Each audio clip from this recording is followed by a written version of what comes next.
И Синот Божи Исус Господ рече: Јас сум патот, вистината и животот, никој не доаѓа кај Таткото освен преку мене. Затоа одете по целиот свет, поучувајќи и проповедајќи го Евангелието на секоја личност до најкрајните делови на земјата. InTouch, поучувачка служба на доктор Чарлс Стенли. Следно на програмата InTouch. Живеење во Божјата омиленост, дел 1. Библијата вели: Господ виде колку е голема човековата расипаност на земјата и дека секоја мисла во неговото срце е само зло, постојано. Господ воздивна и се натажи во своето срце дека го создаде човека на земјата. Господ рече: ќе ги истребам луѓето што ги создадов од лицето на земјата, од човекот до зверот, ползачите и птиците во воздухот, зашто се покајав што ги создадов. Но Ноа најде омиленост во Господовите очи. За ова сакам да зборувам во оваа порака, односно живеење во Божјата омиленост. Ова е првата од трите пораки под овој наслов. Живеење во Божјата омиленост. Кога размислувам на тоа, најпрво од се мислам што значи Божјата омиленост. Тоа значи најпрво Божјо одобрение и негово прифаќање на нас, негова поддршка, негово снабдување, негова божествена енергија, негова радост. Сето тоа и сите овие се изрази на Божјата омиленост. Така, запрашајте се, дали чувствувате дека живеете во Божјата омиленост? Дали го чувствувате неговото присуство и мог во вашиот живот?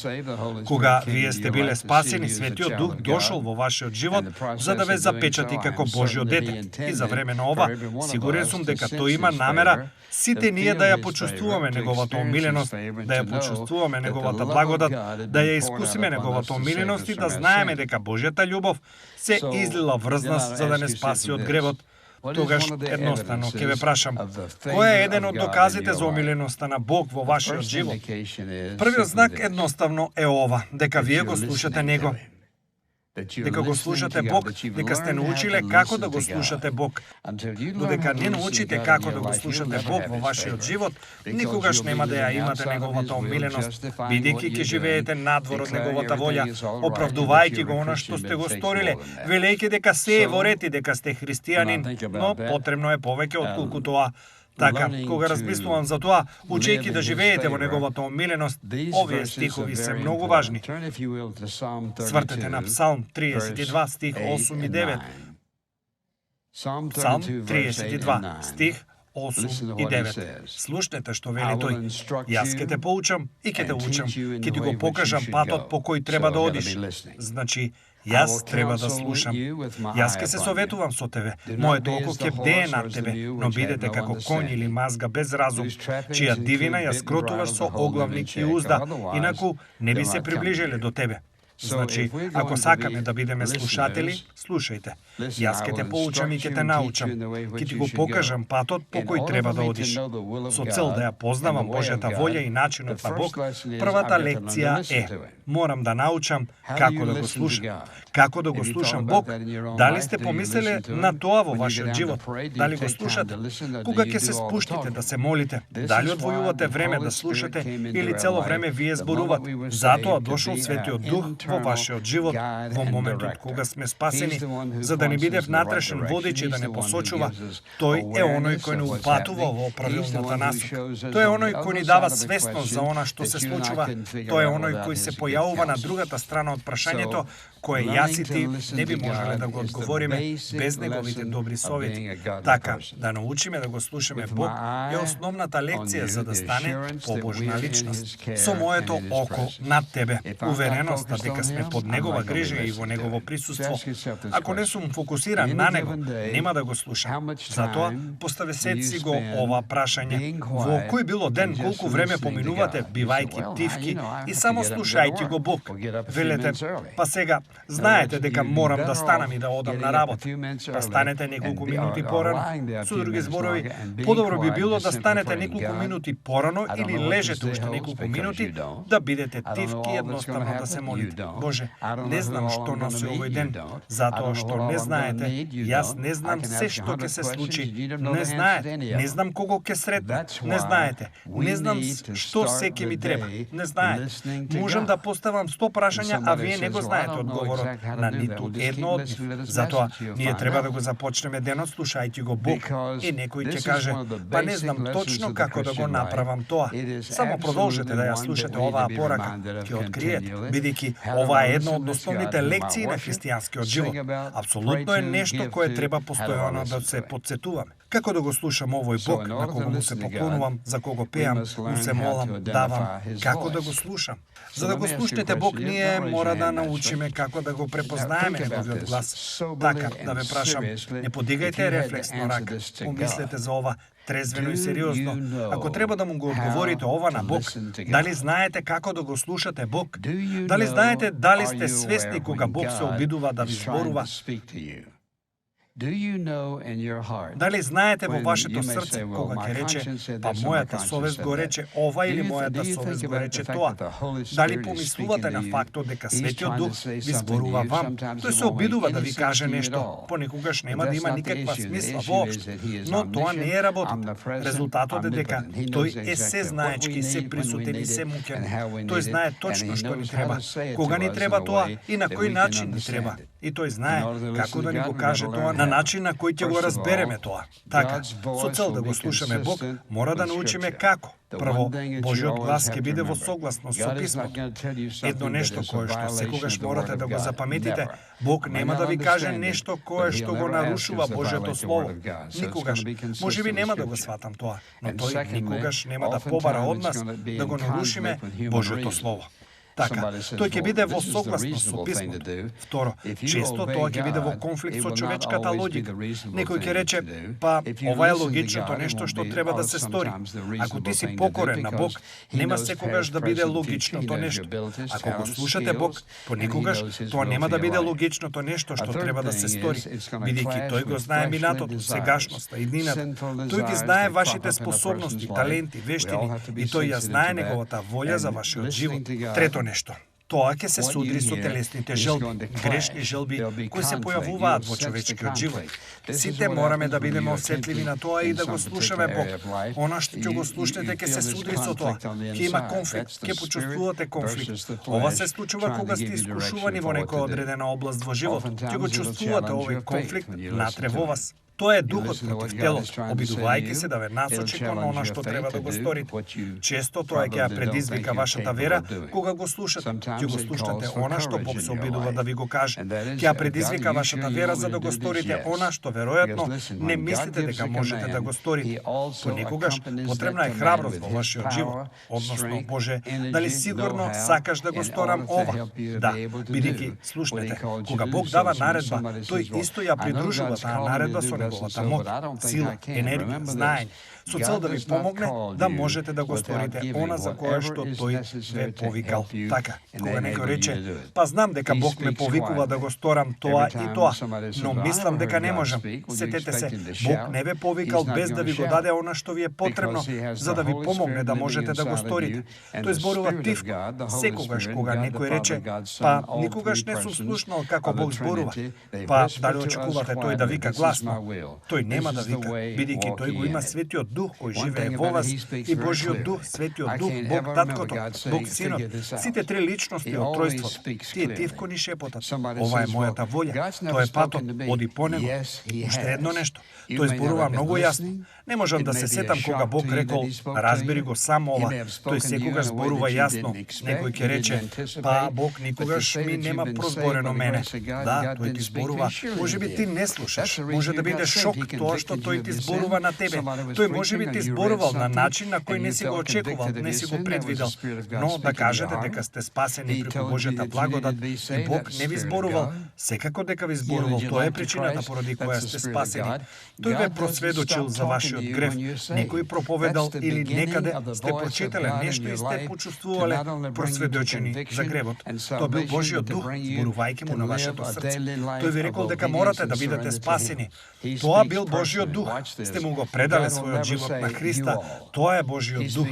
Бог не престанува да ви зборува кога сте спасени. Тоа е почетокот на Божјиот глас во вашиот живот. Не само да ве донесе до осуда и спасение, но и да го живеете секојдневниот живот во послушност и да му се предадете на Него. Тој зборува лично. Видете го ова. Бог никогаш не вели сите вие. Тој зборува на тебе и на тебе и на тебе и на мене. Никогаш на сите заедно. Тој може на сите нас да ни каже како заедништво. Сакам да го сторите тоа и тоа. Но тој ни зборува на секој од нас индивидуално. Тоа е Божјата неверојатна лична љубовна грижа за вас. Тој ве сака доволно за да ви зборува за вашата ситуација. Тоа може да биде за вашиот брак или за вашите деца, за некој со кого ќе се венчате или вашите финансии или што и да е. Внимавајте, Бог зборува јасно и индивидуално на секој од нас за секоја грижа која што ја има или за нешта со кои не се оптеретуваме, а за кои треба да се погрижиме. Не осудува за гревот, тој секогаш зборува. Например, зарем не сте им рекле на вашите деца, слушни ме, дали некогаш сте им рекле, ако не ме слушаш, кого ќе го слушаш? И тие имаат одговор. Ако не го слушате Бог, кого ќе го слушате? Слушате некого кој навистина не ве познава. Има многу луѓе кои ве знаат, кои сакаат да ви кажат како да го живеете вашиот живот и што треба да сторите и што не треба да сторите. И тие може да влијаат врз вас на различни начини. Но ова е важната работа. Бог кој ве создал, го всадил во вас Светиот Дух. Од моментот кога сте спасени, тој е оној кој ние треба да го слушаме пред сите други на светот. Без разлика кој се тие. Тој е единствениот кој е неограничен во неговата мудрост. Тој е единствениот кој знае се за вас. Тој го знае вашиот потенцијал. Тој ја знае неговата волја, неговата цел, неговиот план. Тој знае што највеќе ви прилика. Тој знае каде треба да живее, што треба да возите. Тој знае се за нас. Ние треба да се советуваме со него за се во животот. Кажете ми едно нешто за кое што не би требало да го прашате Бог. Така, запрашајте се ова. Дали би рекле дека сте слушател помеѓу Божите деца, дали би рекле сметаме за Божи слушател? Се молам нему и го слушам. Ги слушам пораките, го слушам гласот на оние кои ја зборуваат вистината, ги слушам зборовите во песните, го слушам Бог. Тоа е света должност, апсолутна неопходност во нашата врска со Бог, да го слушаме Него. Така, како Бог го добива нашето внимание, па тој го добива нашето внимание на различни начини. Веројатно, кога би станале и рекле на овој начин, Бог го добива моето внимание. Веројатно, тоа би било различно во животите на различни луѓе. Еден од начините на кој тој го добива нашето внимание е со тоа што се чувствуваме безспокојни. Не можете точно да кажете што е, но го имате она немирно чувство внатре. Така се спуштате на колена, се молите и не мислите дека ќе поминете низ тоа. Или клекнувате да се молите и си мислите, па Боже, што се обидуваш да ми кажеш? Понекогаш тој мора да не направи многу немирни за нашиот живот, со цел да не натера конечно да кажеме, па Господи, сигурно ми кажуваш нешто, бидејќи природно и нормално е да го гледаме првото нешто и си мислиме дека тоа може да биде проблем. И си мислиме, па Господи, сигурно го велиш ова, или воопшто да не го вклучувате Бог во тоа. Ова мора да се случува. Моите деца, ова, мојот сопруг, ова, мојата сопруга, ова, нашата врска и така натаму. Нештата за нашиот долг. И така, Бог не прави доволно немирни за да се стишиме, доволно за да кажеме, па Господе, што се обидуваш да ми кажеш? И така, многу е важно тој да го добие нашето внимание. Понекогаш тоа е порака од некој друг. Понекогаш Бог може би ви вели нешто преку некој друг, бидејќи Бог им зборувал за вас, бидејќи тој се грижи за вас. Видете го, Бог не е. Тој не ве озборува. Тоа не е проблем. Бог сака да го добие нашето внимание и понекогаш некој друг мора да биде врската преку која Бог зборува. Така одамна научив, кога некој вели, па еве што Бог ми рече да ти кажам, јас имам две мисли. Најпрво, од се, кој е тој? И каков живот живее тој, пред да започне да ми кажува што рекол Бог, бидејќи некогаш ги слушав најбизарните нешта кои Бог апсолутно не би можел, не би сакал и не би требал и не би го рекол. А понекогаш некој ќе рече нешто и ќе си помислам, па Боже, ми требаше да го слушам тоа. Многу ти благодарам. Така, ние мора да бидеме внимателни за пораките кои ги добиваме од некој друг и исто така да бидеме внимателни со пораките кои им ги даваме на другите. Ако му кажеш на некој, па ете, еве што ми рече Бог за тебе, подобро да бидете сигурни за она што го зборува. Или ќе наведете некој на погрешен пат и пред да го кажете тоа, мора да го прашате Господ. Господи, дали ова е правилно во мојот живот? Пред да започнам да му давам насоки на некој друг, Господе, дали ова е правилно во мојот живот? Така, мора да бидеме внимателни за пораката кои им ја даваме на другите. Така, еден од начините на кој тој го добива нашето внимание е со тоа што не благословува. Што прави тоа обично? Обично, велиме, Господи, не го очекував ова, не го заслужувам ова. Многу ти благодарам. Не можеме доволно да му се заблагодариме. Тоа би бил нашиот одбран начин за Бог да го добие нашето внимание. Но тоа не е неговиот вообичаен начин, бидејќи најчесто тој има нешто многу подлабоко од тоа. Но тоа е еден начин на кој тој го свртува нашето внимание. Да не потсети колку добар е тој. Дали некогаш си мислиме колку добар Бог со вас? Еден од начините на кој Бог го добива нашето внимание е кога престануваме да размислуваме за тоа колку ти си добар со мене. Господи, потоа секако неговата неодговорена молитва ќе го добие нашето внимание. Сега, дали ова е лошо? Не, не е лошо. Бидејќи можам да помислам за некој пати во мојот живот кога Бог правил големи промени и насоки во мојот живот кои ми дошли. Најпрво од се, како мало чувство на немир. Не знаев што се случува. Се молев и кога завршував со молењето, бев исто толку незадоволен кога започнав.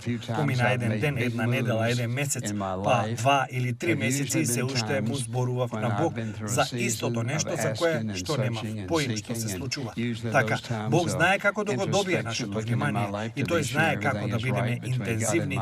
Кога помислувам на неколку пати кога направив големи чекори во мојот живот, тоа вообичаено беа времења кога минував низ период на молење, пребарување, барање и обично тие периоди се само испитување, гледајќи во мојот живот за да бидам сигурен дека се е во ред помеѓу мене и Бог. И дали има нешто кое што можам да го поправам или сменам или било што.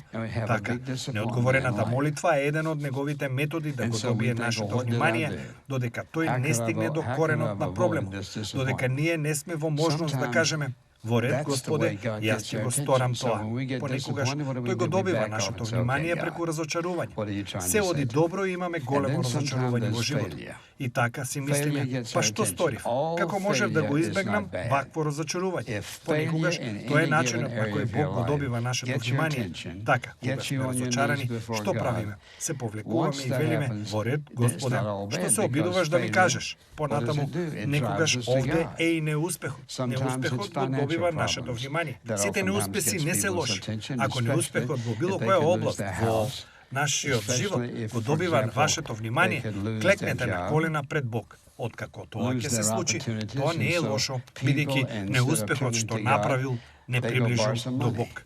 Понекогаш финансиските проблеми често го привлекуваат човечкото внимание, особено ако ја изгубат куќата, особено ако, на пример, ја изгубат својата работа, да ги изгубат своите можности и така, луѓето наместо да се свртат кон Бог, тие позајмуваат пари. Така, наместо да го слушаат Бог, да му се покорни на Бог, тие се обидуваат да го избегнат ова немирно чувство, а тоа немирно чувство е Божјата добрина, тоа е Божјата благодат, да натера една личност да свати, можеби си ја донал погрешната одлука, можеби не си слушал.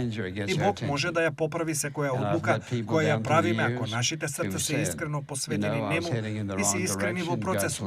Понекогаш тоа е болест или повреда која го привлекува нашето внимание. Сум сретнал луѓе низ годините кои рекле, знаеш, јас одев во погрешна насока. Бог ме изложи и еве сум, еве ме. Можам да се сета на последниот пат кога сум бил изложен за кратко. Си мислев, што се случува? Ми треба 6 недели молење и слушање на Бог, но кога кога тој го добив на оето внимание, реков: да, Господе, ти благодарам.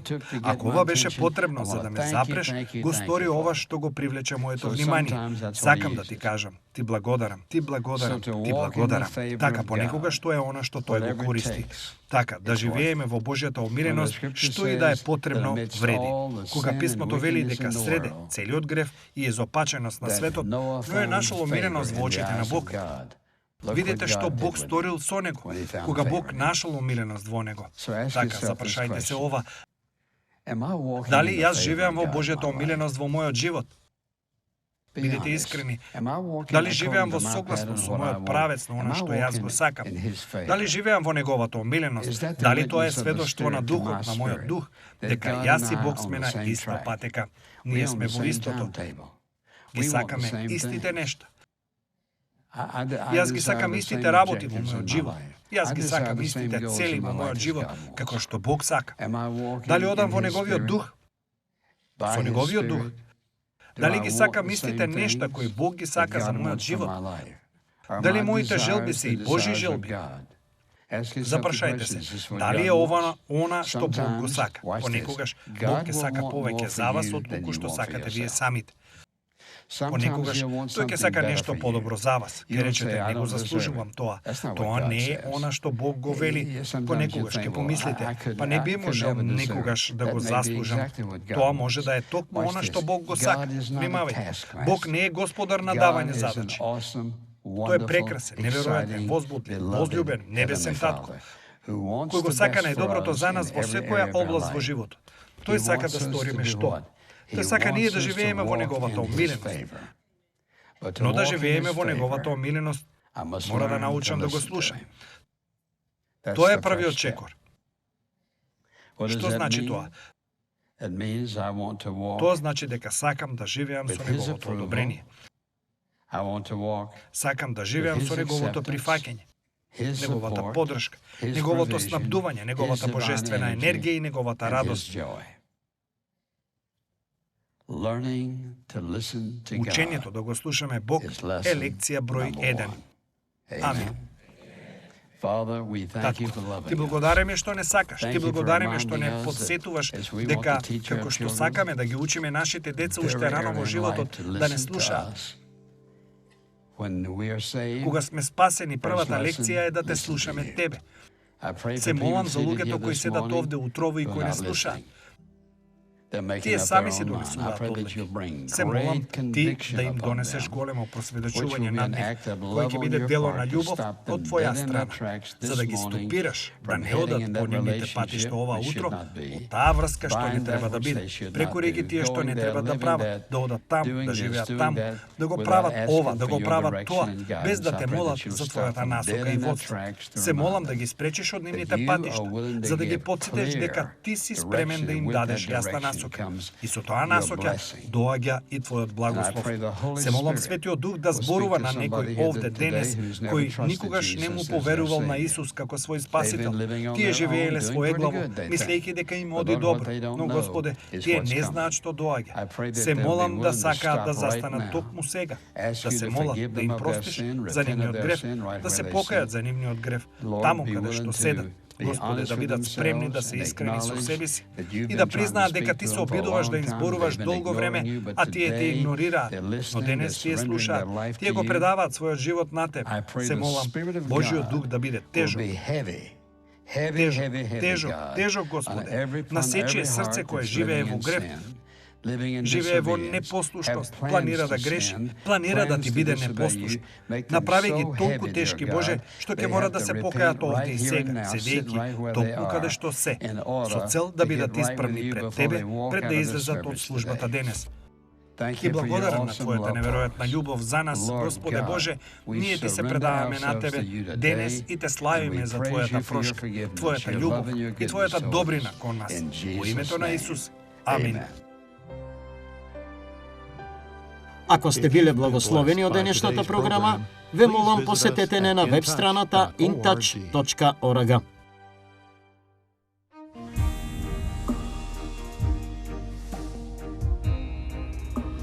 Исаија 6 е еден од највпечатлите пасоси во Светото Писмо.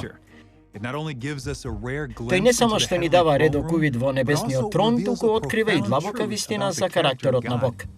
Во стих 3, ангелските суштества извикуваат свет, свет, свет е Господ на војските.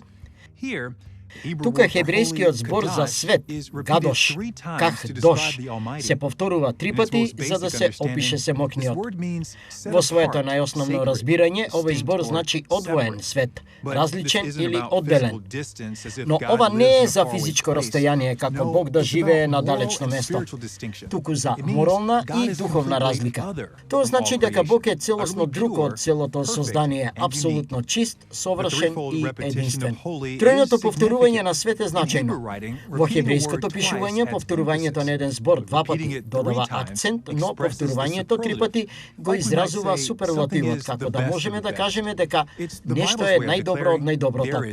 Тоа е начинот на кој Библијата објавува. Нема никој како него. Тоа значи дека тој постои во категорија што е сосема негова.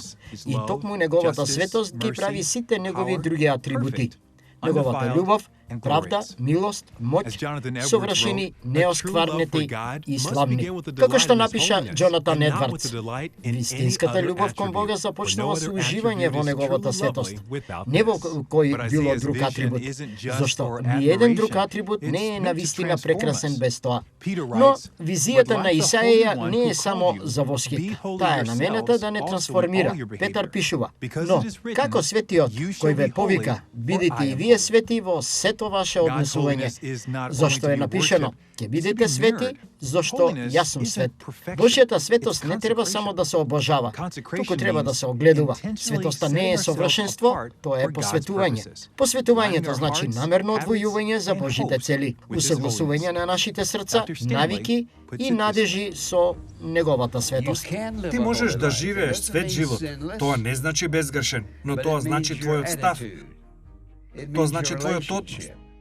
Тоа значи твојата желба. Тоа значи дека твоето срце треба да биде побожно, да биде свет пред Господа.